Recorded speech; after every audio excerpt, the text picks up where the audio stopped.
Welcome to Scotch Gaming Talk Show, episode 9.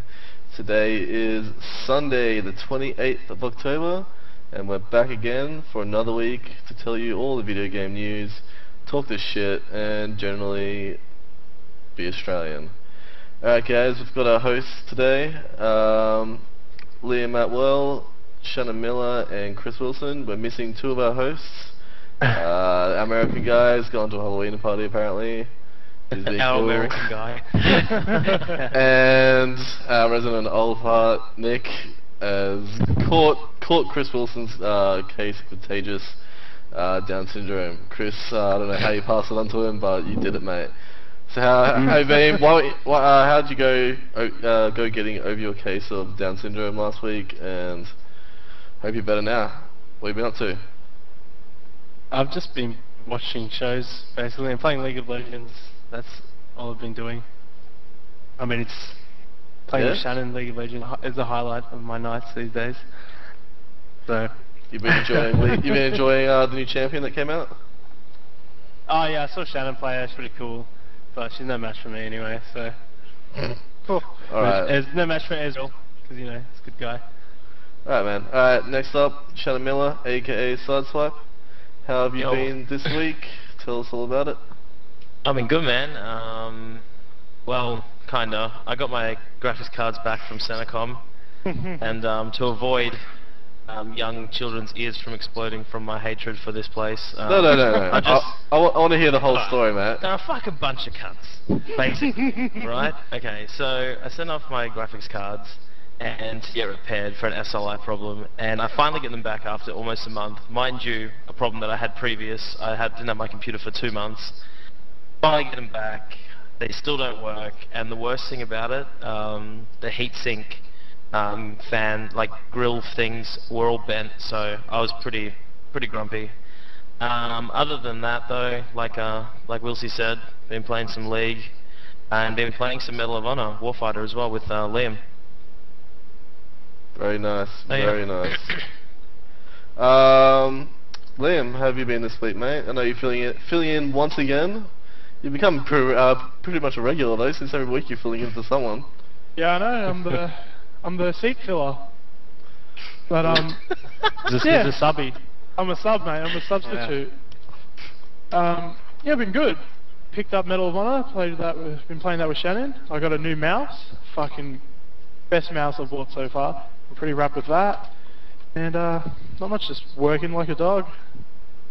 Excellent. And me, I've been working as well.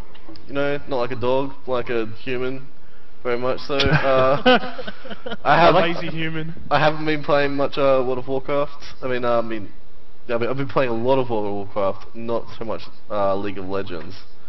A lot of World of Warcraft, raiding them bosses, dying to them bosses, wiping to everything. Also, I got back into Torchlight 2 yesterday, and I played like 10, 12 hours in the last 2 days. Finished Elite First Mode, complete, smashed through it like a boss. Today came in, starting New Game Plus, so that's very interesting. A lot of stuff's a lot harder, and I'm really enjoying myself doing that. Try to get Shannon, aka Sideswipe, to join me. He's a bit of a downy, doesn't really want to play with me. I think it's mainly because he's bad at the game, is what I'm thinking generally. He kind of sucks at it, he dies a lot, and then he gets mad. And then he gets mad. Alright. He's just bad at everything, that's all I'm going to say. Alright guys, we'll get right up into our news topics for the week. We'll start off with the Hotline Miami. It's a game. Its developer this week went on to Pirate Bay. I assume you guys all know what Pirate Bay is. It's a torrent site where people illegally download things, mostly. He went on to the torrent where people were downloading his game cracked for free. and now having problems with the game. They're like, oh, complaining this stuff doesn't work, this stuff doesn't work. He went to the chat, responded, was like, oh man, sorry guys, you've had these issues. There'll be a patch up coming soon. I'll try to fix this issue, so you guys can have a good experience. What do you guys reckon of that? And do you think this approach is the better approach than what a lot of companies have been doing, or do you think this would just be impossible for a big company like, say, EA or someone to do, where they have to answer to shareholders? Let's start off with any one of you. I don't know. I think it's probably easier for him to do it. He's a small time dev. That's the reason why he sort of did it. Also, in some cases, piracy can be kind of good to get your name noticed. So perhaps he was taking their advice on as actual advice and trying to give back, because, you know, spreading the word is also a good thing. And by him doing this, like, you know, random act of kindness, if you can call it that, to the pirates, then hopefully that shares his game around even further. They'll be like, oh, this guy's kind of cool. But yeah, I don't think big devs would be able to get away with it as much, because, like, if they just gave the option for people to download a game, like, you know, for free illegally, and they said it was fine, it'd blow out of control to the point where they weren't even making money. Yeah, I can see what you're saying, mate. And increase the amount of pirates out there. Yeah. Yeah, well, none of us are pirates, of course. We always have our games properly. But always buy. I think his game wasn't selling well in the first place. So I think he may have done this just as a way, as you said, Shannon, to get his name out there a bit more, to sell his game. Also, he said that he knows what it's like to be broke, and he doesn't want someone that just because they can't afford the game not to have a fun time playing it. So, anyone else, Liam, anything to say on this issue? I think it was like a PR sort of thing. Like, yeah, he went onto Pirate Bay and told them he'd fix the problem. Then Pirate Bay even hosted like a little function, like actually selling the game for him, and people went and bought the game after pirating it.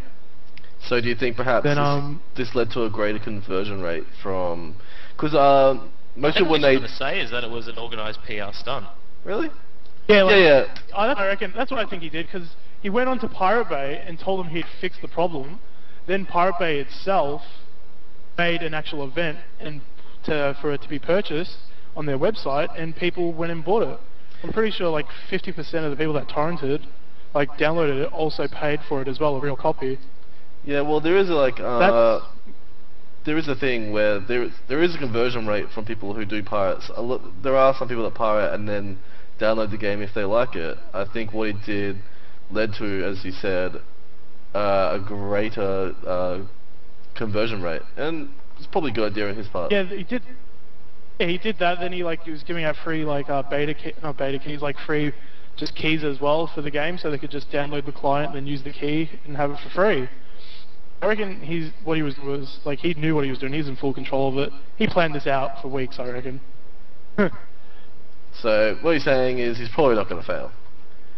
Unlike other companies which failed, aka 38 Studios. This week, the state of Rhode Island has sold off the physical assets from the failed company 38 Studios for $830,000. Anyone want to give a brief rundown of the history of what happened to 38 Studios, and then just elaborate on this week's auction? I'll go. So basically, 38 Studios, creators of Kingdoms of Amalur, moving on to make, awesome game. Didn't sell as well as what they needed to. They owed a lot of money for their funding. They were in the process of creating a pretty cool looking MMO called Project Copernicus. It did look amazing, right? And it looked really cool. And then through development, after releasing a couple of trailers and some images, they basically announced that, yep, we've run out of money. We're basically fucked. So they had to close their doors, and because they owed all this money, they had to somehow, sell off what they had. Well, they couldn't sell it off. The company that owned the debt tried to sell it off, and I suppose this is what's happened. They've been able to sell all their physical assets, so I'm assuming that's computers all that sort of stuff. Is that correct? Or Yeah, computers, office equipment. I'd say like copies of Audio Windows, technology. whatever, all that stuff. but they what happened to the actual IPs? Like, Well, that hasn't gone to auction yet. They said that over the next couple of months they'll be trying to sell the IPs off. So that's Right, okay. that's possibly where Yeah. the bigger money is from the auctions. I'm curious to see if someone Who picks bids up for it? Copernicus. That's what Well, I'm like, well, most if they- excited for. well, I think they could. Like, it's a mostly completed video game, MMO, and if everyone knows how expensive, look how much money they've already put into it. And if someone could pick that up for cheap and then just put in a little bit more money into finishing it off, they can make a tidy profit. Yeah. Duke Nukem all over again. Mm, I'd say it'd be different than that. But You might- Yeah. oh, it's a bit different, but it's also sort of similar.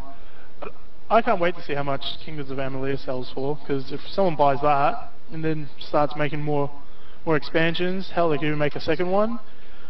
It'd be really good to do that, and Project Copernicus looked really good, and if it does get made, I can't wait. well, Play it, play it. see what it- the bad thing is, like, the Copernicus MMO is still in the same universe as Amalur. It'd be really weird if, like, one company bought Copernicus, another company bought Amalur, two games set in the Maybe- same universe. Like, Maybe they're I not don't- going to sell them separately. They'll sell them as a whole development. Like they'll sell Kingdoms Like a and package Copernicus. type thing. Yeah, they'll say like maybe $1 million for both Amelia and. A fucking- million. Do you know how much? I'm just saying. This is rough. Yeah, like do, I don't really know. do you know how much the state of Rhode Island will have to pay back if they Sells for $1 dig it million? up? It's 100 mil. They're 100 mil, pretty much. They're 100 mil in debt. Yeah. Okay, so about I don't know. Let's go 50 million. All right, 50 million. See, the problem is, They- I think Rhode Island is so much in debt that they're going to have trouble selling these off for what they really wanted to sell it for. They're never They going might to have to sell auction them off the same sort of way that they did with all the hardware assets. it. But if they sell it as a set, they'll make more money that way than selling them separately. Chris, you going to buy Copernicus? Sure. Yeah? How much you going how much you going to pay for it? Sure. I don't know. I You don't don't know know? much about the Copernicus and all that. I remember looking at the screenshots and such, but yeah, sorry, I'm just reading off on something else at the moment. Nah, no worries, mate. Alright, okay, Yeah. so we'll move on from Will's that. never paying attention. Sorry, guys. We'll move on to that to some more bad news. Oh, Chuckster from chat says it'll probably sell for about 10 mil. I don't know. We'll see about that. Just Move for on. casual 10 billion. Move on from Casual that 10. to some more bad news. G4 is cancelling their gaming shows, namely Attack of the Show and X-Play. I personally have never watched them, but I know you guys have. That's what I was getting sad about just then. Really? I was, Alright, I well- was getting sad about the X-Play We'll go- cancelling because I watched that so much. Or we'll see. Well, G4 cancelled X-Play and Attack of the Show. I know Shannon loves Attack of the Show. Spoke about it before. It's getting pretty deep, you know. That But lasted for about 10 it's seconds, sad but to still. see X-Play go. I mean, you know, they don't know if they're going to continue running the shows throughout the year or just cancel them straight up. But hopefully they keep going. What was the 'cause- reason for cancellations? Yeah. Like, I thought those shows Yeah, were I pretty couldn't damn find popular. that actually. So. I think it's just number wise, probably not hitting the numbers they need to. Mm. Probably, it might be actually just due to us. Like, we must be getting pretty popular now. Everyone Oh, knows yeah. our names. Yeah. I reckon that we're actually taking over their viewership.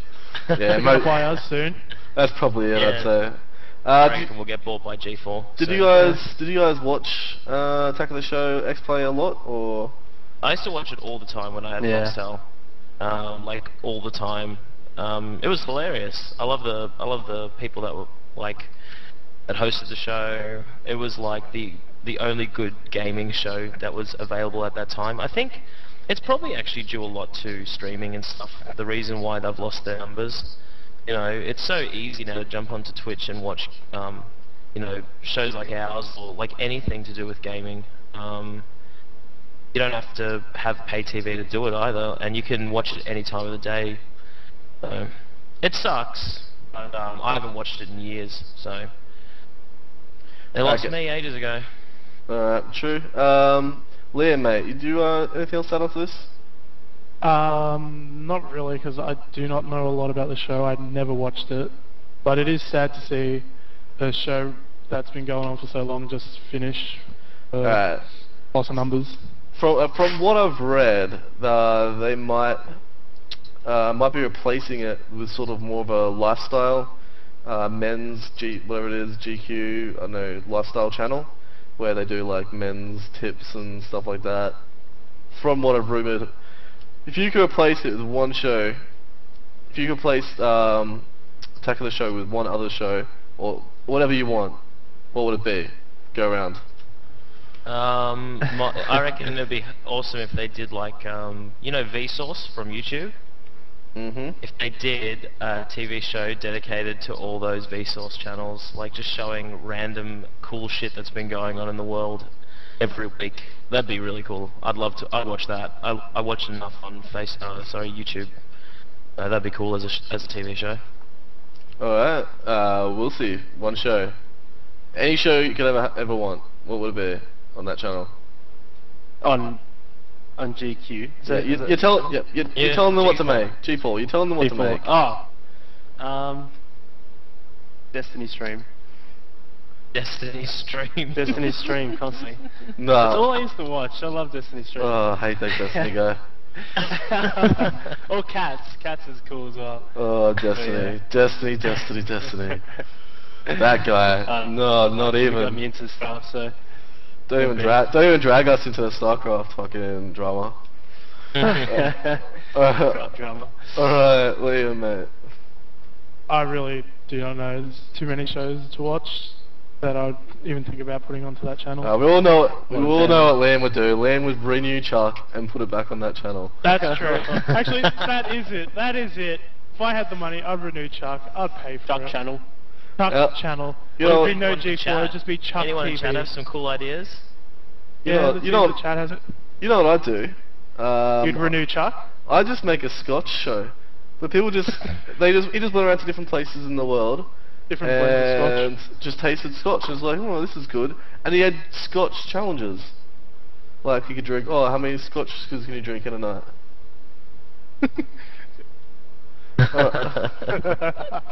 That'd be a TV show as well. Quad kill 25 minutes in his GP. Hello, Charles. Jesus Christ, Charles. Alright. So that's what we'd do. Alright, from that bad news, on to some more bad news. No, I'm joking. Windows 8 was released. Fuck fuck you all naysayers, it doesn't look that bad. It actually looks alright. And I don't know, we've all, even from me, we've all heard like, the developers going, oh, this is going to kill gaming and everything. It doesn't look like it's going to kill gaming. It looks like another Windows system, maybe a bit more integrated with the like the pads, tablets. But it doesn't look that bad. You guys excited? Windows 8's out now. Well, what's up, guys? The theory is Windows only make a good operating system every 2 years.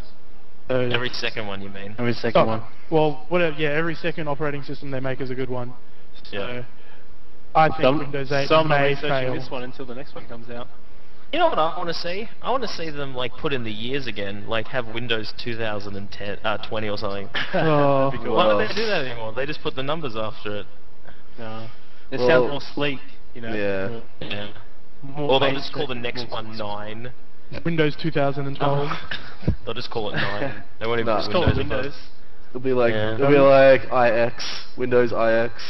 Oh my god. That'd be the best. No, but seriously. I don't really have a... I used the developer build ages and ages ago. But it's improved a lot from then, obviously. I Yeah, saw that. but from what I've seen, it's pretty much the same thing. Still looks like it's got the annoying start bar. Obviously, it's geared towards tablets, so I don't think it's going to break into like PC gamers' computers. It will be obviously already pre-installed on every pre-made computer that you buy from a department store or a laptop, so there's going to be a lot of consumers using it, and there'll be a lot of casual PC users using it, but I don't see gamers, especially hardcore gamers, using it. Yeah, I don't know. I don't think I don't think it's going to kill PC gaming, but it's not going to be the preferred platform for PC gaming. It was like Vista. It wasn't. By the end of it, it wasn't too bad, but you know, you could still run a lot of games on it, but there were a lot of problems. The interface was kind of garbage, and they fixed it right up with Windows 7, and everyone's using that now, and it's the preferred platform. I don't think 8's going to be the preferred for gamers. Alright, now, we'll see. I know you're a bit of a hipster. Hipsters love using tablets. So, this looks very tablet friendly. Is this something you're interested in, mate? I don't know, for a tablet? I know of tablets is, my mum uses one, I jumped on it one time. And, you know, it'd suit the tablet so well with how the layout of the start bar is. Yeah. That's all I can really say. I'm just not going to say anything else. I'll probably have Windows 7 until you die. maybe the next Windows, obviously. Yeah. The Windows 9. Windows 9, yeah. Windows 9, alright. Personally, Windows 8 point some. the thing I look at is it's actually a better build than Windows 7. Like, it'll run stuff slightly faster. So that's why it'll run games slightly better than Windows 7 does. So I kind of want to change over, but I don't really, because I don't really like the look of it. That's the problem. I want to wait and see what it is like for gaming. If it turns out to be good, we might be just pure naysayers just because we haven't properly used it with gaming.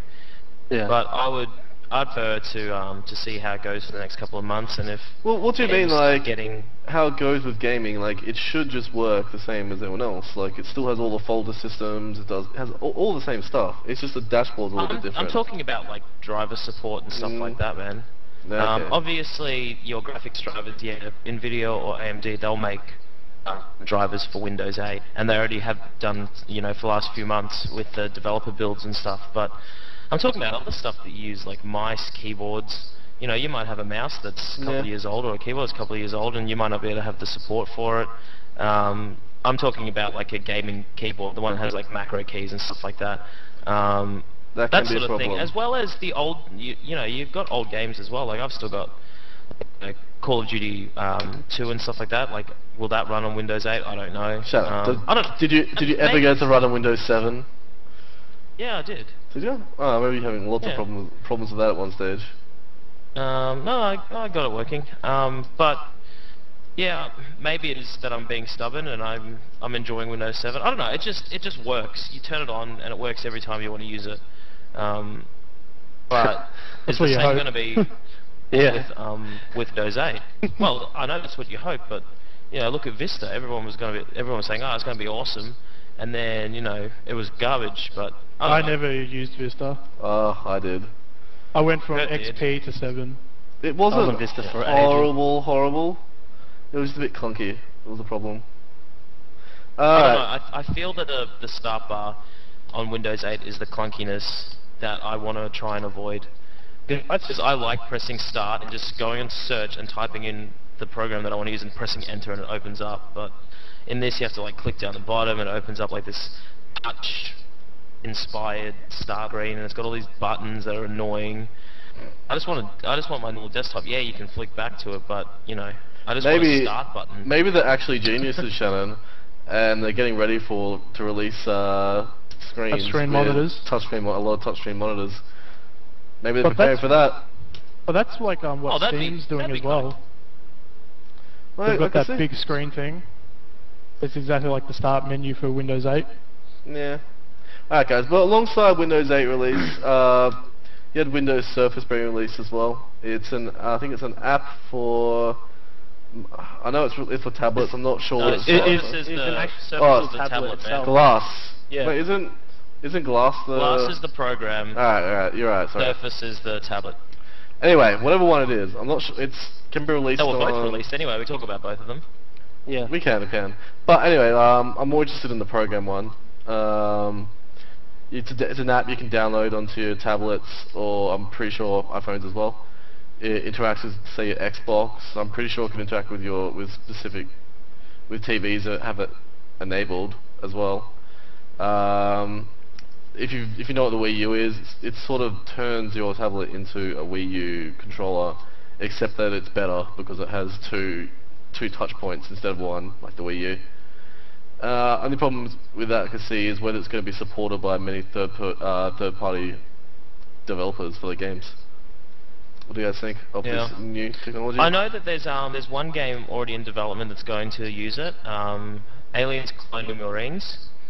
What they're going to do is you'll have smart glass on your phone or on your tablet, and it's going to be used as your scanner when you're playing. So it'll beep when there's an alien near, and you'll be able to see them on the map, which will be on your phone. So it's like your own portable scanner in your hand, and that's kind of a really cool introduction for the software. Other than that, though, I'm not a gimmicky gamer, and most hardcore gamers aren't really. I don't know if how much it's going to benefit. I don't think they can move their development cycles purely onto using smart glass, so they'll all just be features that will use it. Fair enough, there might be some cool things that I can do, and I've already got an iPhone, so if the app is free, and it adds a cool twist to a game that I'm playing, yeah, I'll probably try it out, but I don't think it's going to be something that completely takes over. They're just trying to, bite that piece of pie that that Nintendo's trying to take with the, well, the thing is, its tablet controller. The thing is, I think it's a smart idea because everyone has a smartphone or a tablet, and definitely, I think companies will develop for it because if you have one and it's free, you're gonna get it. If it costs you nothing, you're gonna get it, and you may as well use it if you can get it. Whether they implement it properly is another thing. I don't know whether the developers will implement it well, and it might be, as you say, very gimmicky for a while. But the potential's there, just like the potential was there for Kinect, and we all know that. That's exactly right. That's what I mean. It could easily be another gimmick. All those things work really well when they're developed for properly. There are a couple, one or two Kinect games that are actually quite good. The rest of them are garbage, but I can sort of see the same thing happening with this glass thing. It does have some cool features, like the scanner thing for Aliens sounds really cool. That's a really, really cool thing to have because it's like an extension of the game. It's not tacked on because it can be. It's kind of useful. Do you know what I mean? Yeah. Other than that, though, if it's free, I'll download it. If the games that I'm playing uses it, I'll try it. Does it work with PC or is it just with Xbox games? I am unsure, to be honest. I can imagine there'd be. I won't use it ever. I can imagine there would be a way to get to work with a PC. I mean, you can get everything to work with a PC if you try hard enough. Hack it or something. Yeah, but I'm unsure. I know Xbox for sure. Yeah. But you have an Xbox, Shannon. Liam, you actually used to be a very big console person. Would this have been something you would be interested in back when you played consoles a lot? Not really. Like Shannon said, I'm not a person for gimmicks and stuff. I don't own a PlayStation Move, that Move thing. I don't own a Kinect. I don't own a Wii, so I'm not for all that hand sensor stuff. But the glass does seem kind of cool. I have seen one game apart from Aliens that works with it. It's Madden, the NFL. And they basically just use it to draw up their plans instead of going through the actual game. That sort of stuff is really cool. That works because it's basically you're doing a plan while the actual game's playing your old plan, so you're working out new strategies on the go instead of pausing it and all that. That's good, but I can't see myself buying it at all or even downloading it for free, to be honest, because I think it'll just be a bit clunky. More junk in the trunk.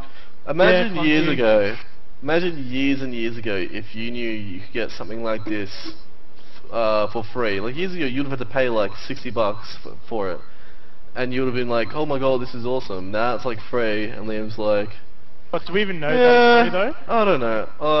I imagine it would be. It'd have to be free. It'd have to be. I don't know. Knowing Microsoft. I haven't actually looked at it that much. I've seen inside the headquarters. Surface, you'd see. Yeah, Chuckster just said actually made a really cool point. He said that tower defense games or turn-based strategies would work really well on the Surface, and that's very true. do all your orders from the touchpad, like from your phone or your tablet. Yeah. That would be cool. But who knows if they're going to do it? Yeah, and you could like, cause you could draw where you want it to go with your finger or something. How cool would that be? It would actually be kind of cool for normal strategy games as well, using it as like a mouse. It's like a touchpad. You can have board games on your screen. You know what? Maybe we should develop games for them, because they're going to probably bring out really crappy like uses for it. We're actually coming up with good ones. Yeah. Get on it, Shannon. Alright, Yeah. I'm calling up Microsoft, guys. Hold on. Oh, hello, Microsoft? You're a bunch of faggots. How'd they take it? They like Oh, it. they don't like me anymore. No. You know what though? That's some really good ideas though. I think they should probably just do them. I reckon if they just did those, it'd be a big success. What I do want to like say is that it does have an advantage over the Wii U type of thing, because obviously all the tablets and stuff you can have 2 touch points, which means you can zoom in really easily and zoom out just by like squeezing and releasing. Wii U you can't really do anything like that because it's obviously only got the 1 touch point. So I guess it's got its upsides over that. Gonna move on now, away from the Windows sort of stuff, and we're gonna go on StarCraft 2. Oh, we're not gonna talk about any drama of StarCraft 2 dying.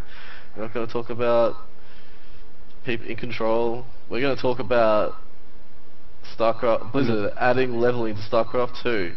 I don't play StarCraft 2.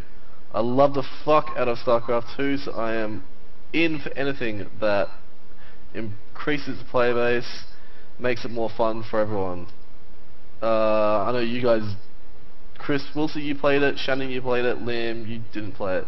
So we'll go with Wilsey. What do you think? I don't think you played it for a while.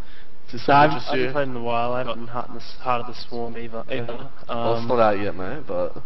I mean, I didn't get to play the beta, but yeah. I'll probably give the Swarm a go, and if the new leveling system, it looks quite cool. I mean, they made the maximum level at 20, so doesn't seem like unreachable, and it's your race as well, so you know, that'd be pretty cool to build up the race you love, and apparently you get XP points from killing units, and every game, like custom games, and just multiplayer games and all that. I don't know, like daily XP bonuses and custom games seems a bit like, could be a bit broken, right? Because couldn't you and your friend just like, oh, we're gonna versus each other, and you just macro up to 200 armies and just plow into each other. Like how easy would that be to get points? Maybe they've got specific Blizzard custom games. Who knows? Yeah. Possibly. Sure Yeah. They might just do it on official customs. Yeah, could be right. The rewards they are looking to implement with this look to be portraits and stuff like that. To be honest, who gives a fuck about portraits? Like, are you really going to, like, you see it for a second when someone's loading in, you can only have one portrait. I mean, really. This seems like the wrong thing to give players for investing their time into leveling up. Yeah, then portraits are very exciting. I'm excited about portraits. Oh, sometimes it can be kind of cool. Like you'll be loading up a game, and someone will have like a really cool portrait that you haven't seen, but you don't know what it means. You'd be like, you're just like, oh my god, it's really bad. It might be badass. It could be like he might have killed 10 enemies in a row in single player. Who knows? It could be like something really stupid like that. But yeah, I think you're right, Kurt. I think the reward of a portrait is kind of lame. I'd prefer them to do stuff. Because, see, the portrait is something that you have personally, so when you're playing online, you know, people can see, oh, he's got that portrait, but shouldn't it be better to actually push it back into the more esports side? Because that's where they're losing the viewership. They're not losing viewership from how many copies of the game they sell. Well, the thing is, they sold millions of them. The thing is, they're trying to grow the casual playing base, is what I think they're trying to do. Yeah, I know, but how many casual people are going to be interested in unlocking a portrait? They need to be focusing on stuff like being able to change system as well. So. Yeah, that's what I mean. Like it's just the same thing, but just in a different way, just adding new ones. They need to be doing stuff that actually supports back into the esports. So stuff like customizable skins for the units, like having your marines like all the different color, or even make them look different. That sort of stuff would be kind of cool. That would be amazing. Yeah, that would be really cool. even putting like, you know, clan tags onto your buildings or something like that. Just anything that sort of feeds back into the esports would be pretty cool. Obviously, they're still going to need stuff for the casual gamers, so yeah, keep the portraits and stuff. Like, you've already got them in there, you know, add some new ones, that's cool. And maybe some other stuff like, I don't know, extra Decals. decals, yeah, decals for buildings, stuff like that. I think they said they're going to do that anyway. Like, that's cool for the casual gamers, that's enough. And we've already seen... But I love the quote, the site I'm reading up on here. Yeah. The rewards will be different for each race, so truly dedicated players can push themselves to great heights for each of the 3 races. It just seems like how high can you go for a portrait? Yeah. But we've already seen that Blizzard has the technology to introduce like different skins for units. I mean, when you bought the collector's edition, you had a different version of the Thor, I believe, wasn't it? So the technology's there. We've clearly seen them be able to do it. The one thing I can see is that would this be a problem for tournaments, where you really, for like a competitive tournament, you want everything to have the same sort of skin. Do you think this could be an issue, or do you think it'd be something simple like they add a switch where tournaments can like make everything default for the tournament or something? Dude, remember, there's custom games. Like, every single tournament uses custom maps anyway. They use their version of the map. Like, MLG will have the MLG version of Teldarim, Alter, and stuff like that. They can easily make it so you won't be able to have your skins turned on. And they should totally do that. They should keep it as the colours that you spawn on, and that's it. But that's not what they need to worry about. They need to worry about it for the casual gamers. Like, that's what they need to be able to change it. You know, the casual gamer is the one that's going to get the kick out of changing the look of, you know, one of their units. The only thing that I can see positive for the esports side would be stuff like I said before, like clan decals on the buildings, stuff like that. I think it's very easily removed if they need to for tournaments. Plus, there might be some tournaments that that want to have it like that just to make it look cool as well. So. I still think there's much more they could do, but it is a step in the right direction, I believe. Yeah. Plus, they're also changing the UI completely. Yeah. They're adding they're adding stat tracking now, so you can actually see your losses again, which is really cool against each race. They're going to be adding what. That was the stupidest thing they took out. Yeah, because you can't really see how good you're going. Like, you can see your wins, yes, but who cares? Like, you need to see if you're losing. If you're really dedicated to wanting to get better, you need to see where you're losing. And if you can't track that, then that's really lame. So they're adding that. They're adding in map loss tracking, what maps you're best at, what maps you suck at, what race you're the best against. Like, that's the stuff that they need. Like, it is a step in the right direction. It took them ages. And yeah, we won't get too much into the drama, but there's been plenty of people that have been saying it on like Reddit and Team Liquid and stuff like that. So. Well, I don't want to get into it too much, but look at something like Dota. Valve, I think, has done an amazing job with what they've done for the scene. For well, not scene, but like the tournament scene. Like, look, have you seen many of their like tournaments and stuff like that? And dude, what you can Dota, without a doubt, has the best user interface out of any online game at the moment. That's crazy. It's amazing, and there's no doubt about it. And before Dota, StarCraft 2, like, yeah, it was missing something, but it really had nothing to compare against as something else that was as big at the time. But like, Dota 2 is getting quite big now that it's out of its beta phase, and people are starting to think, wow, these guys have this in beta, like, this stuff is crazy. You can jump into any match and watch someone play. Like, the UI, you could spend like, you know, 15 minutes in the UI and not be bored, whereas in StarCraft you alt-tab, you're waiting for a game. In that, you can like go around, you can view champions, you can talk to people in the chat channels. The chat channel's actually full, it automatically puts you in. You can start trolling if you want and have some fun. But in StarCraft, you go in there and it's dead. Like, there's no one to talk to. If you don't have any friends on, you're basically a loner. You know, it doesn't make you want to play it, because there's nothing exciting there. And the most daunting thing is, you're going to play a 1v1, and you're going to lose. And you're going to fucking cry about it. You're going to want to throw your computer out this fucking window. And you're going to have no one to tell, because no one else is playing with you. So... Well, we've all seen that before. Yeah, exactly. Well, the most fun times were when I was playing with Shannon.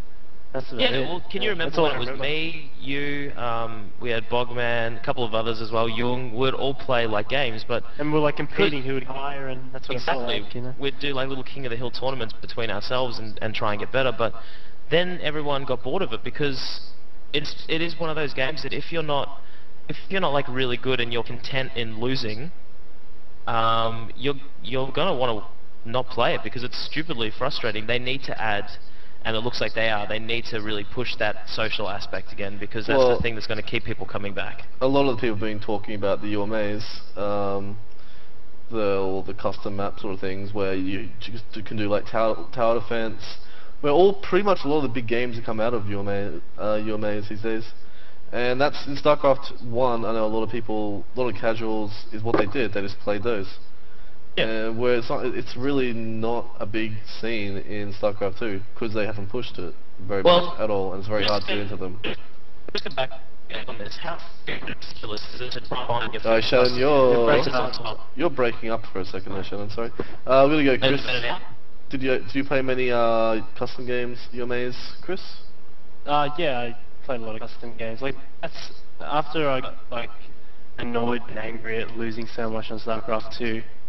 I ended up transferring to the custom game straight away. Like, and I brought Shannon along. We played like tower defense, and like even when he wasn't there, I'd still be able to play the tower defense games and still, you know, have fun on StarCraft 2. But then it just sort of all died for me after Well, Diablo came out, I think, didn't it? Yeah, Diablo came out. Yeah. Yeah. Am I better now, guys? Yeah. Yeah, it's good. Yep. Alright, cool. Yeah, what I was going to say was like, sort of following on from the whole custom game thing. Yeah, they are really fun. But how much of an issue was it when you'd play a really fun game and you go try and find it? You couldn't find it anymore unless it was like on the top, like the front page. They need to like really fix that stuff Well, they had a up as well. favoriting system, bookmarking system. Yeah, so. but not everyone's going to bookmark it. You're going to forget. Like, you need to be able to, like, if you remember the name, you can't even search it properly, you know what I mean? It doesn't even return the proper results, so... Yeah. All you'd really play was anyway. If they can do a really successful release with Heart of the Swarm and really push the social aspect, because that's what it needs, Heart of the Swarm will be great. Hopefully, once they get all the units and stuff right, because there's some crazy shit going on there as well, but, it's going to be a long road till we see Heart of the Swarm, I have a feeling. It's going to be probably a late next year game. I don't see it coming out anytime soon. Look how long this World of Warcraft beta was for. And Blizzard did an amazing job on the new World of Warcraft expansion. So if all you fucking naysayers just yelling and screaming about Heart of the Swarm, yelling and screaming, fuck you all, take a fucking chill pill, and just fucking realize it's probably going to be amazing. Yeah. And you're going to play it. I have no doubt that it's going to be a great game. It's just they've been so public that people are actually seeing the holes before. Like, with Wings of Liberty, it was in like closed beta for ages, like one that they weren't even handing out invites. They did a small alpha for Heart of the Swarm and then started inviting a heap of people. So it's been like, it's almost like everyone's going through the thinking process with Blizzard. Like, I can only imagine that units would have changed so much in the Wings of Liberty alpha, but nobody saw it. But this way everyone's seeing it, so... I think they should have called it an alpha, to be honest. Like, if they would have called it an alpha, people wouldn't be complaining anywhere near as much. Yeah, well, yeah, I think people should be complaining about it because obviously they are trying things new. They just need to let them do it and to give good feedback, and Blizzard also needs to take that feedback, and I'm fairly certain that now they really are, so let's wait and see. Exactly. Alright guys, so spending quite a bit of time on StarCraft 2. Mainly because I love StarCraft 2. I love StarCraft 2. I enjoy talking about it, and I want it to be successful. I want it to kick other games that I won't mention asses. But League of Legends. Yeah, but we'll see. I actually want both games to succeed because League of Legends succeeding is good for esports. All in all. Now we're going to move on to that. From Australian news. Packed Melbourne tickets. They went on sale last week. This week, whatever. They sold 50% of their 3-day passes in 2 days. So 50% are gone. I bought mine. We've got them. We've all got our tickets, so don't worry about that. Because while we are trying to get some press tickets for you all, so we can have some more direct access to developers and sort of stuff, we're not sure we can get them, so we were smart, bought some tickets anyway, and we'll definitely be going, having a camera there, and one will work unlike Chris Wilson's, but unlike Chris Wilson's camera right now, we're going to have a camera that works on the day, and we'll be updating you live. What do you guys reckon? Are you excited on how fast the tickets sold out, or what do you reckon? Even before we know anything about it. I'm like super excited, just like the other guys, and the other guys really need to reset their cameras. Liam and Chris, you're both frozen in funny positions, but yeah, it's I'm stupidly excited for it. Like, we've talked about it before on past shows, but you know, being able to basically witness like a massive gaming, comics, you know, anything to do with like current media, exciting technology stuff is really awesome to have it coming to Australia. And it's awesome if you go to packsite.com and to see Melbourne up the top with the 3 other places is just a really cool thing, because you're like, wow, we're actually getting something this massive. And I've liked the page on Facebook, so I get updates frequently from PAX. And one of their recent ones, I'm not sure if you read it, Kurt, but I didn't.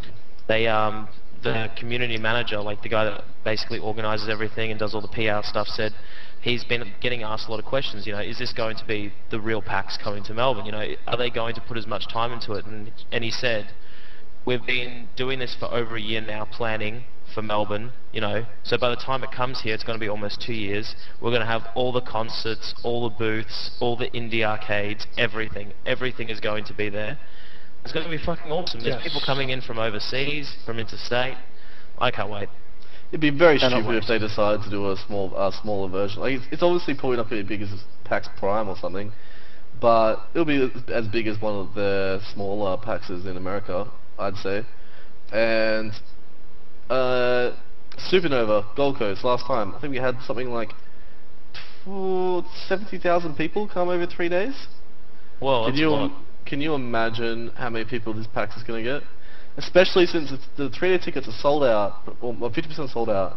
We don't even know what's coming to the show. So you got to admit, they have all those single passes to go as well. And those probably won't sell out that much. It's going to be insane.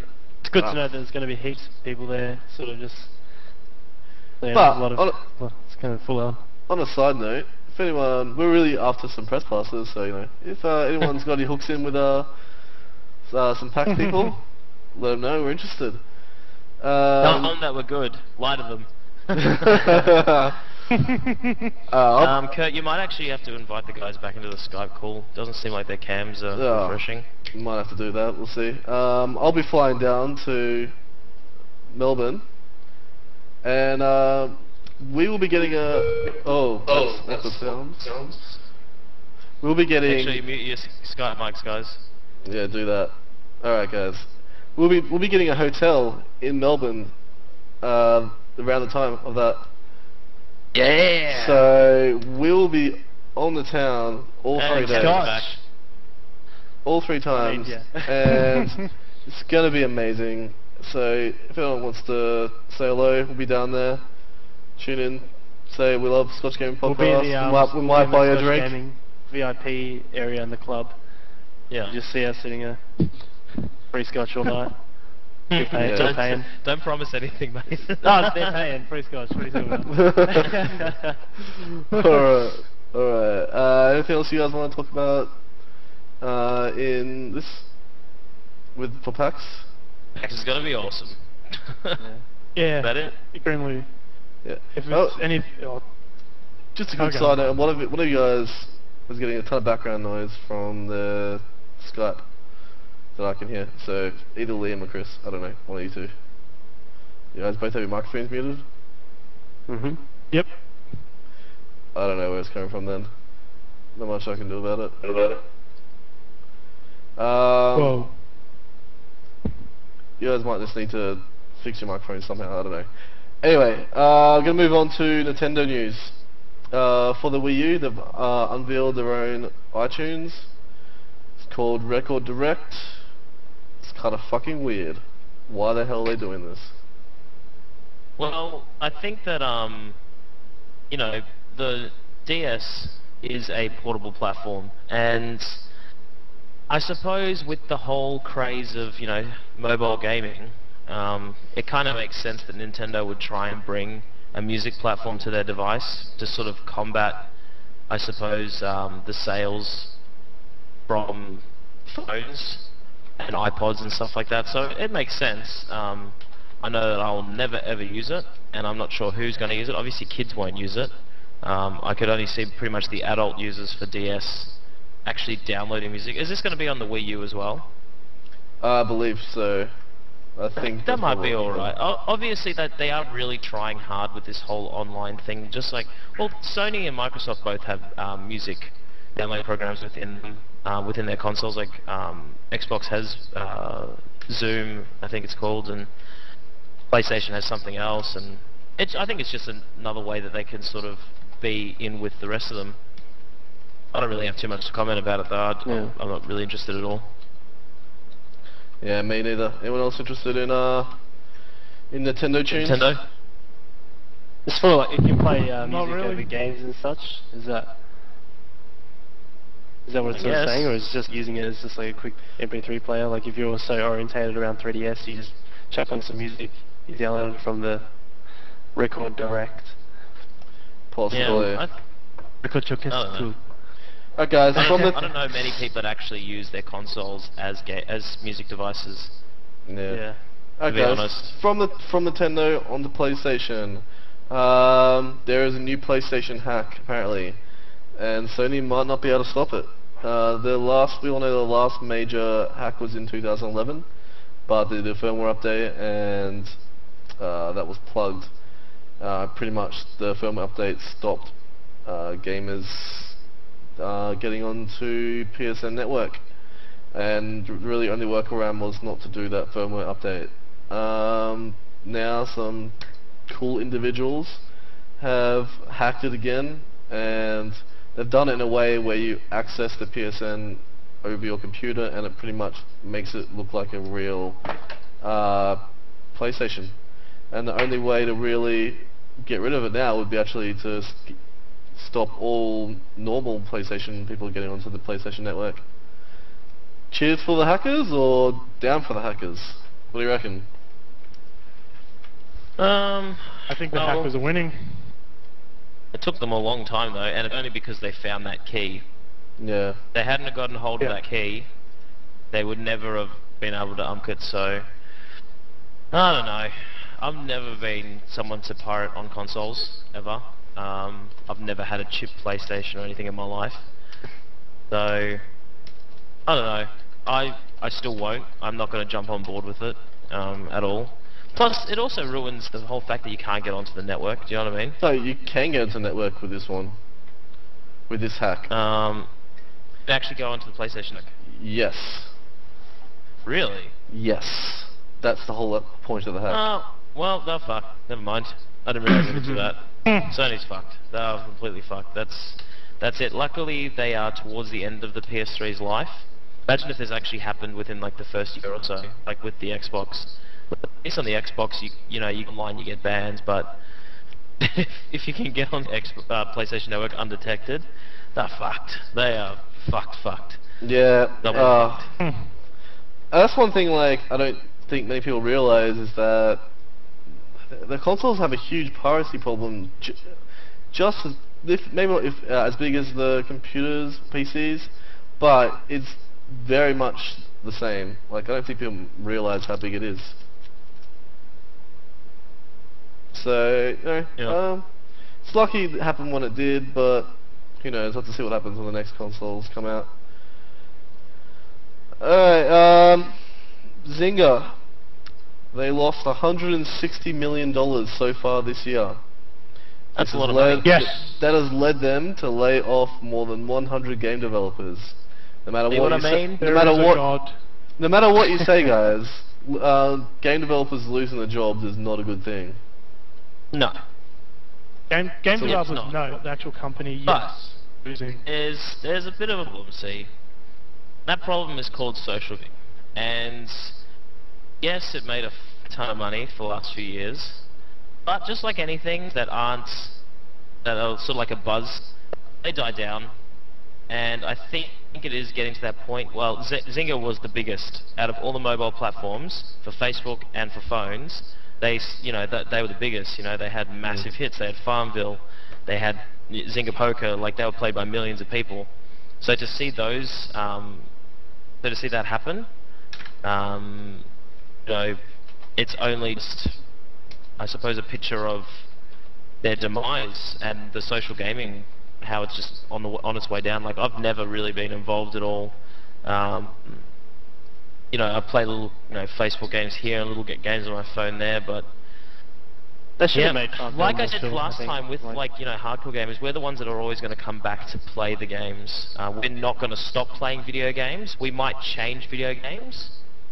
We're not going to actually stop playing if we're into them. Whereas casual gamers, they will. They'll get over a game and they'll never go back to gaming again. They might come back here and there, but once that fad is finished, it's gone. Like, they're not going to come back and play Farmville 3 years later. You know, Well, once it's done, it's done. The thing is, Shannon, Facebook has come out recently, I think it was this week even, and said that yes, Zynga's, there used to be like a huge percent of the profit that came in for Facebook. It's gone down a fuckload. But what they're also saying is that other companies have risen to take the place, and their revenue from social gaming is actually steadily increasing.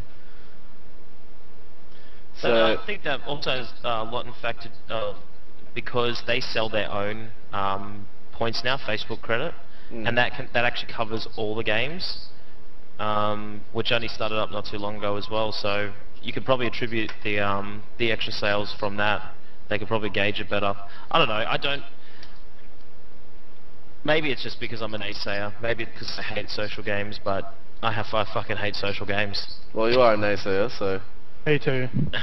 Oh, don't get me wrong. Wilsey loves them. I've never played. I don't mind Wilsey fucking loves them, don't you, Wilsey? If Zynga blew up Habbo Hotel, I'd be playing it still. I'd be like, farming. I love games like. You'd be sitting in some really weird crackdown created by some 40-year-old male. Yep. And he'll only invite small girls into his apartment, and you've made a small girl. We know how it goes, Chris. Goodness. We know how it goes. That's Chris's reality. I hit on 13-year-old girls, and you know. All right, shut up. I mean, obviously. I'm kidding. Oh yeah, I don't want this to fail. Why do we even have you on our... Wilsey is in jail. Alright.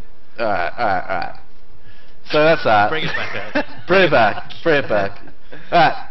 You'll have to use Origin to play EA games on Wii U.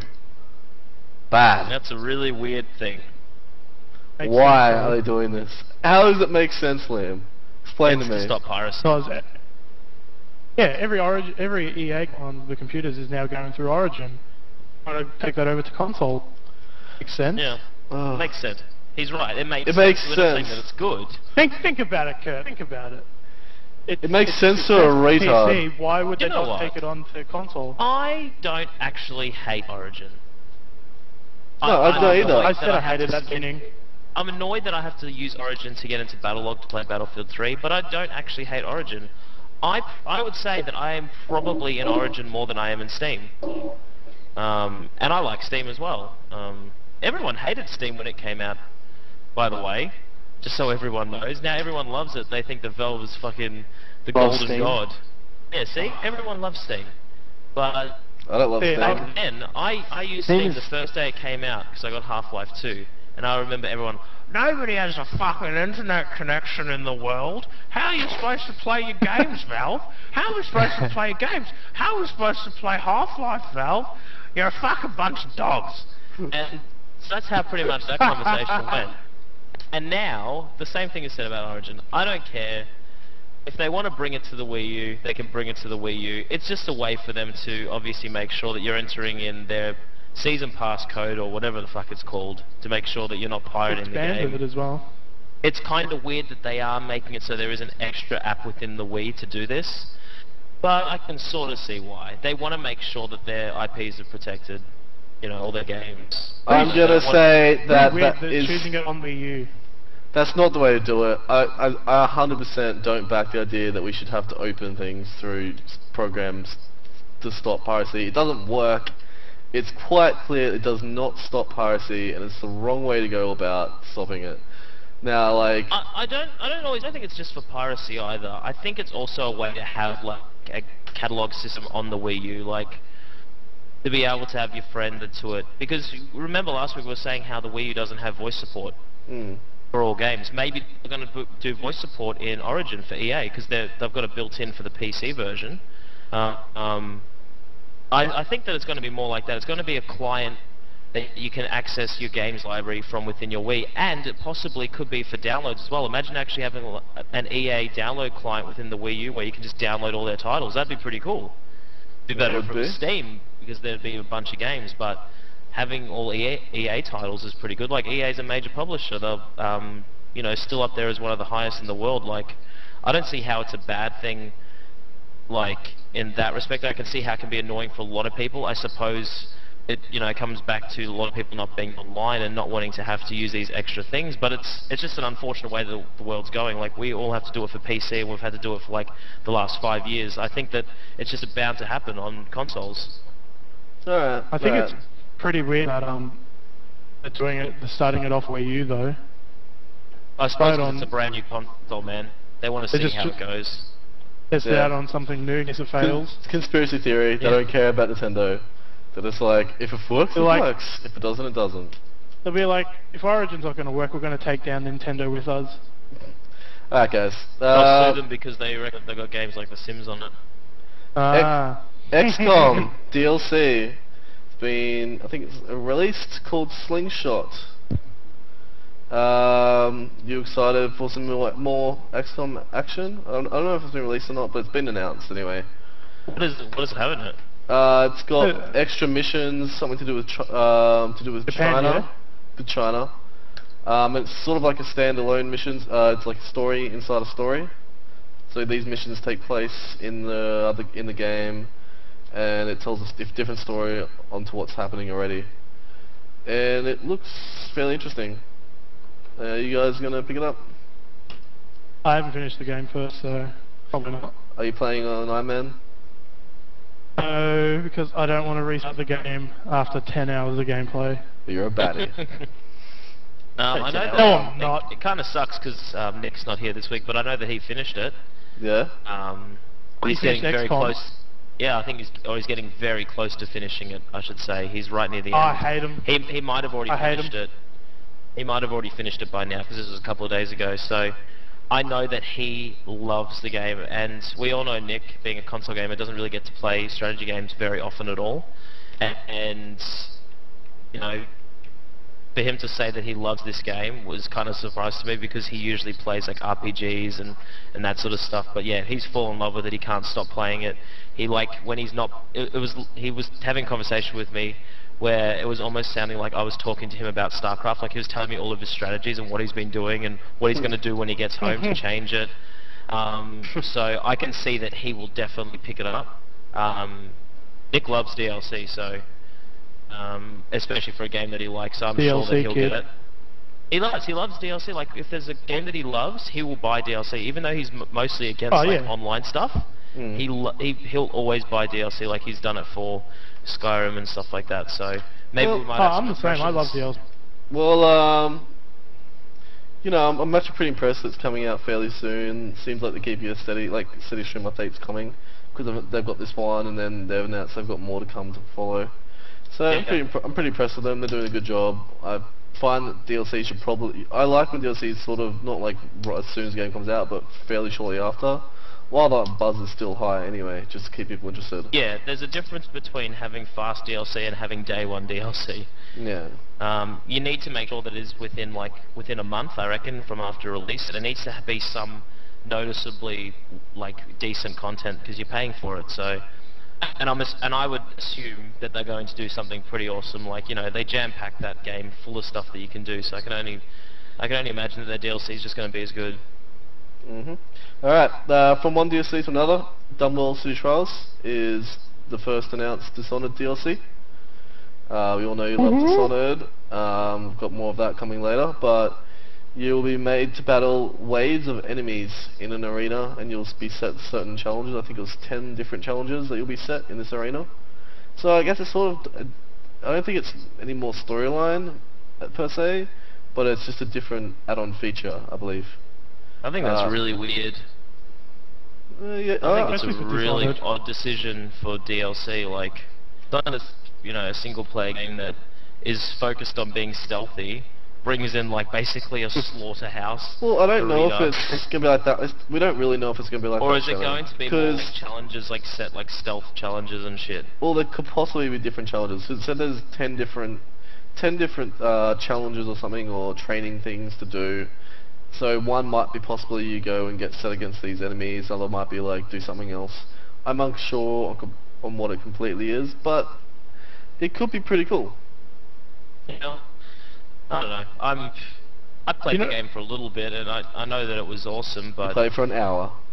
yeah, no, it's definitely awesome. I'd be interested to see how they're going to do this. Like just the description, you battle waves of enemies. Like that just seems a very weird departure from the game style. Alright, we'll go. Liam, you finished the hide from game. waves of enemies. You finished the game, mate. Sorry, Kurt? You finished the Yes. game. You loved the game. You're gonna get the DLC. I loved it. Are you interested in this? If I have to know about it. If it's a wave mode, probably not, because I hate wave modes. I think it's really boring. Who wants to play survival, like survive the longest? It's boring as hell. What I think this might be, it might be like Batman, how they did the challenge maps where you have to take out the 10 guards without being seen, or something like the stealth mission. Then they have the actual combat ones where do 20 combos, do this with the combo, this and that. If it's something like that, I might, but if it's a wave mode, I probably won't download it.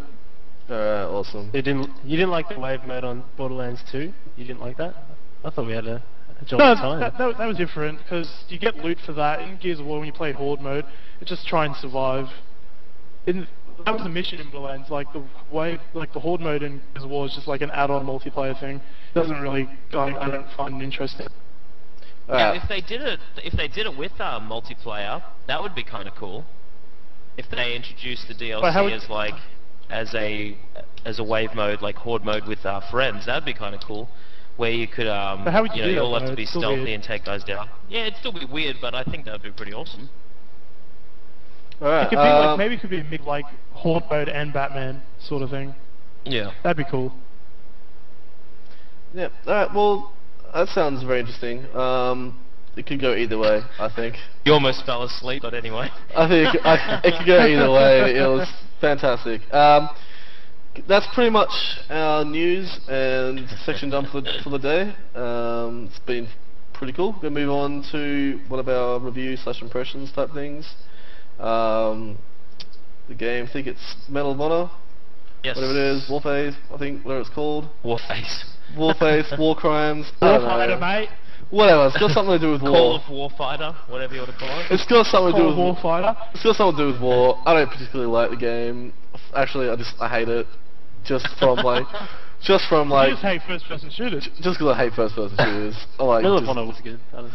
I just like all of them. I'd rather they all Anyway, just die. let's get to the Alright, impressions. enough of my Well, you're- bagging you're first-person right. shooters. Alright, Impressions. so if you're a gamer, you know that over the last week Medal of Honor came out. Now, Medal of Honor is the game that once was atop the crown of first-person shooters, military first-person shooters, I should say. And it was stupidly It was successful. kicking ass. And up until around about 2000, 2001, they were making the best and most successful first-person shooters at the time. And then a few of them broke off and made what is now considered the best now, or the most successful. It's definitely not the best, but it's the most successful. The Call of Duty franchise. So, you know, once those guys left, the Medal of Honor series has sort of gone downhill. And in 2010, it was rebooted, and it was met with some sort of praise. A lot of people didn't like it, a lot of people loved it. And unfortunately, it seems to have gone the same route with Warfighter. Now, I haven't touched the single player, because I don't play single player games very often. But me and Liam have been playing the multiplayer. And even though you can read the reviews online and you can shit talk it all you want, the game online, I think, is actually kind of cool. It definitely has some bugs, it definitely needs some work, but I could see this game in a couple of months and a few patches being actually something pretty damn awesome. It's very much a cross between feeling of Battlefield and Call of Duty. Like, it's running on the DICE engine, so the movement the way that you vault over objects and go into prone and stuff like that very much reminds me of Battlefield. But the gunplay is a bit more fast-paced, a bit more like Call of Duty. The maps are a lot smaller as well. Some of the maps are pretty bad. There are a couple of really cool maps though, and I think the most surprising thing about it, the thing that I like the most about it, is the actual game types. They are variations of what have come before in other games, but they are slightly different, and they add for some pretty interesting battles.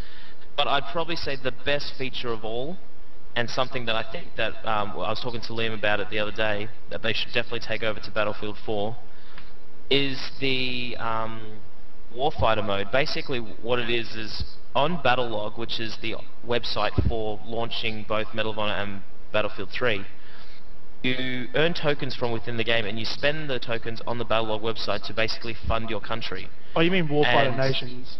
Oh yeah, Warfighter Nations called. And basically you fund your country with these tokens that you've earned, and you get your country is placed on a leaderboard, so you actually fight for your country. Now obviously the rest of the game does need some work and stuff like that, but I think that that is a very cool feature. It makes the competitive nature of the game extend outside just shooting guys in the game. It actually gives it some meaning outside with the whole Warfighter Nations mode. So I think definitely in Battlefield 4 they should have that. That'd be awesome. Stop looking at me, Chris. You fucking Shannon, idiot. does this competition have does it have an ending, or is just leaderboards just going forever?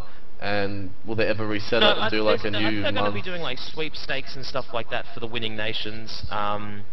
Obviously people that I think that if you support your country a lot, you can like enter in prizes and win stuff, and there's going to be like nation versus nation wars and stuff like that. So I think there's a lot of potential there within the game. It's definitely, like I said, it's definitely a fun game.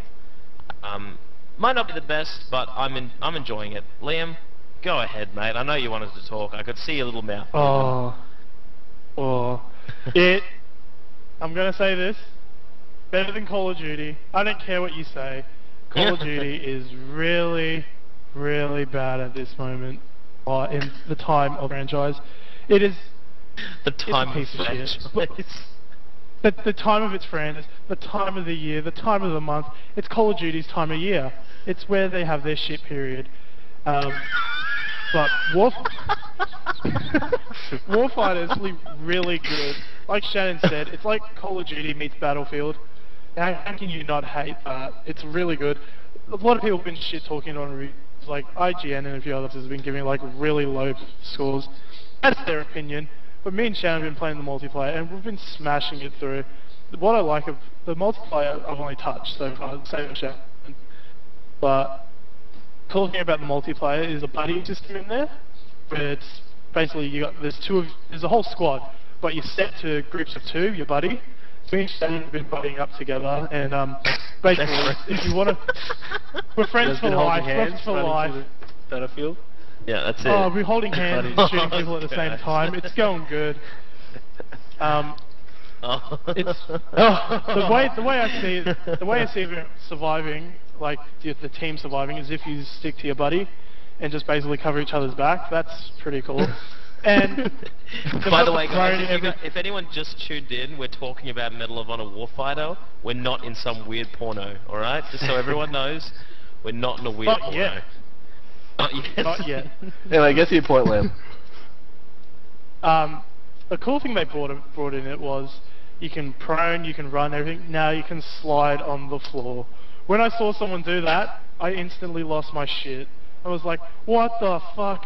You slide on the ground now? I'm like, how the hell do you do that? And it took me a couple of minutes to figure out, but I worked it out. And every time I go through corners of like a building or anything, I slide my way through. Do a cool fucking guy slide. You know what? It'd be really cool in real war. You saw like people just sliding around corners, just like that sounds super realistic in a wartime scene. Just people like sliding around in their bellies. It's pretty realistic. And actually, the someone nation did it pretty before. Cool. Some guy did it to me before. They were running in front of me, and I'm like whacking them with bullets. And then he did the slide on his knees, and then spun around and snapped me straight in the face. It was actually pretty cool. Alright, anyway. It has its advantage. IGN, they gave a good proper score rating to the game, I think. I reckon I'll give it 1. You don't even Hey play mate, you haven't played the fucking game, you can't review this. But yeah, I reckon it turned out to be a pretty good game. I'm gonna keep playing it for a while, so yeah. Yeah, same. So am I, Liam. That's nice. That's nice to see you guys buddying up. I'll give Shannon a Yeah, week. yeah, you're sad you're not with us, are ya? Oh, I'm pretty You- sad. you got no friends to play the with. real army game. Oh yeah, so the DayZ version of shit. the zombie part. that's how, next week we might have some War Z impressions for you. We might be trying to get into that Yes. beta, possibly. So that's why we're in the War Z channel today, because we might be trying to do that next week. That's our reviews done. We're going to hand you off to the Quizmaster, Sideswipe, aka Shannon. The quiz master. I've never Quizmaster, been called the you've been quiz given a crown, master. the Quizmaster. He's gonna It should have a Q on it. he's gonna tell you all about the competition we have running. He's gonna briefly tell you what's been happening this week in the competition, and tell you how to get your fucking act together. Alright. So, guys. Alright. We made a competition last week. We're not rich guys. We're buying a game for you guys. We're giving it away. We're giving away Dishonored. It's a fucking awesome game. We're talking about the DLC. The DLC might be crap, who knows. But the game itself is awesome. We're buying it. Only We're I giving can it do away it. for nothing. What do you guys do? Free game. About 6 years shared the post that I did. So what I want you to do this week, because it's only one more week of the competition, and we will keep it going if I don't get enough, we want you to share the posts that I made. It's sticky at the top of Facebook. It's really easy to see. Go to www.facebook.com/ScotchGaming Podcast. See it there. Share that post. Win a free game. It's going to be fucking easy. Don't know why you haven't done it yet. That's basically what I'm going with. And remember, the special word if you do share is spiders. That will get you 2 entries in a comp. I don't know how I'm supposed to Spidey. I know this is a very scary little beings. So get on it, get sharing. Like I promoted it for $5. Come on, we guys. promoted it. We put bucks onto the post. We want to get rid of this game. It's not a not a hoax. We'll send it to you. We love you. Yeah. We love you. Sent We games love out you. before. Liam loves you. We love you. We love you. Liam loves you, but it's weird. I love you all. Alright guys, so Oh. win the game, Weird. have some fun. We'll be giving it away no matter what eventually, so do it. Alright, that's our show done for the day. It's been a great episode. Another about an hour and 15, 20 minutes of podcast. Anything else for that one, Time Lord? Anyone else want anything to say for the show? Anything else you want to cover? Some shout outs maybe? Yeah, we'll do some shout outs. We'll start off, go around the board. Liam, Shannon, and Chris. Go for it. Cool. Alright, so Liam here, leaving another good episode. Any of you people watching playing Medal of Honor and don't have a platoon, come join the Scotch Gaming platoon. It's pretty easy. Just go to platoon in the battle log section and type in Scotch Gaming and click to join. And if you do, I'll just accept you. More the merrier. Let's try and beat America in it, huh? And yeah, check out my favourite episode on Facebook. Alright, Shannon. That's a pretty good thing. Australian spelling. Yeah, pretty much the same as Liam. We're buddies in game and buddies in Scotch Gaming. Buddies for life. Yeah. Anyway, so yeah, jump onto Medal of Honor if you're on PC. Add Scotch Gaming as your platoon. It's all one word. And yeah, jump on to Facebook and like our band. www.facebook.com/myfavoriteepisode. It's the Australian spelling, so OU in favourite. Other than that, that's it. That's all. Alright. I've been Hammy, guys. Thanks for tuning in. And if you guys want to play some LOL, add me on Hamstyler. That's all you need to chuck that in, and we'll play a game. I don't mind. As long as It'll it's just, level 30. it'll just troll you and make the shit out of you while you're doing it though. Yeah, just don't come on mic. Oh. It's fine. We'll be good friends then. And we'll be recording the new Scotch Gaming theme song tomorrow, so you guys will hear an easier version, and yeah, you'll hear Shannon's beautiful voice again. Yep. That'll be beautiful instead of some loud bass drums Yeah. and shit. Yeah, that's nice right now. So Hey, the drums are perfect, mate. They're beautiful. They're beautiful. we'll be getting any intro. For me, if you want to play League of Legends with me, add me on Never, because I will not play League of Legends with you. But you're serious for a second, you got me. And though if you want to play World of Warcraft, you can just add me on that, Krazak normally, if you're on the Killjourn server. Aside from that, www.facebook.com/ScotchGaming podcast. Go there, like our page, join our competition, win some prizes. Join the fucking competition, guys. ScotchGaming@hotmail.com is our email address. Send any questions you have there. We'll answer them on the show whenever we get some. And that's about www.twitch.tv/Krazak is the Twitch channel which we do this podcast on. Sometimes I stream, sometimes I don't. We'll be here again, 7 o'clock PM next Sunday with episode 10. This has been episode 9 of Scotch Gaming Podcast. Glad you tuned in. Thank you very much, and peace out. Good. See you later.